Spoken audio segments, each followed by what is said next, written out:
বুদ্ধদেব বসুর রবীন্দ্রনাথের প্রতি। তোমারে স্মরণ করি আজ এই দারুণ দুর্দিনে, হে বন্ধু, হে প্রিয়তম। সভ্যতার শ্মশান শয্যায় সংক্রামিত মহামারী, মানুষের মর্মে ও মজ্জায় প্রাণলক্ষ্মী নির্বাসিতা।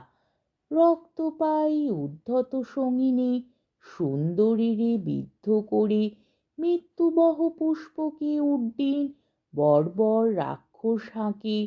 আমি শ্রেষ্ঠ, সবচেয়ে বড়।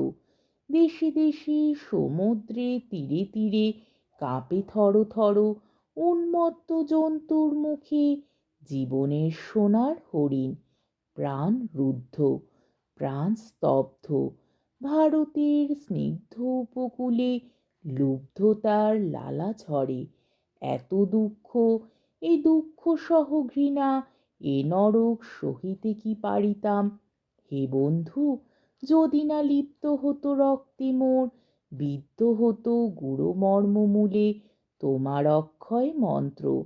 অন্তরে লোভেছি তব বাণী, তাই তো মানি না ভয়, জীবনেরই জয় হবে জানি।